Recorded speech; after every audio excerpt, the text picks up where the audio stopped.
Gió cuốn theo chiều xuống qua bao đồi nương, nắng ngô trên ngàn lá khi anh chiều buông. Tiếng hát của mường vương trên rừng chiều bao la, qua suối đồi khe lá. Tiếng hát ai buồn quá bên lưng đèo cao, tiếng suối bên gành đá giữ âm về đâu. Nghe khơi bao niềm thương yêu về miền cô liêu bên bán xưa rừng chiều. Họ ơi ta ca vang rừng sâu bên nhau vai kề vai chung tay ly rượu ấm. Nhìn nhau đi anh cho niềm thương mong manh lan rừng xanh bên thác uốn quanh. Rừng ơi vang lên muôn lời ca xa xa trong màn sương âm u khi chiều xuống. Về đây hôm nào nghe đời thôi thương đau mong ngày sau rừng xanh thắm màu.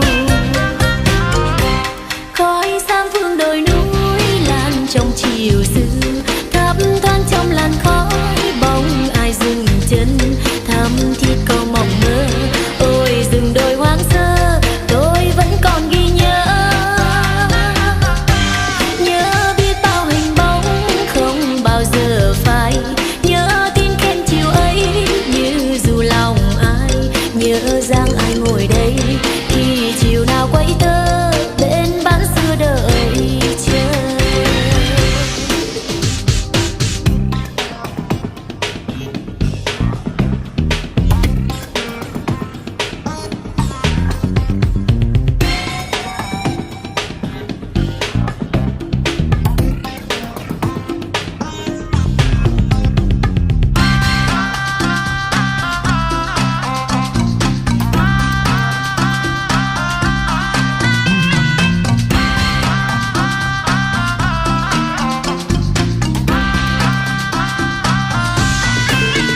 Họ ơi ta ca vang rừng sâu bên nhau vai kề vai chung tay ly rượu ấm.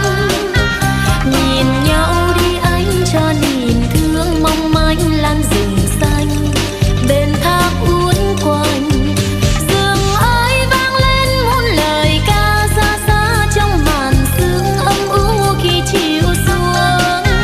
Về đây hôm nào nghe đời thôi thương đau mong ngày sau rừng xanh thắm màu. Khói sam phương đồi núi lan trong chiều sương, thấp thoáng trong làn khói bóng ai dừng chân thắm thiết câu mộng mơ. Ôi rừng đồi hoang sơ tôi vẫn còn ghi nhớ,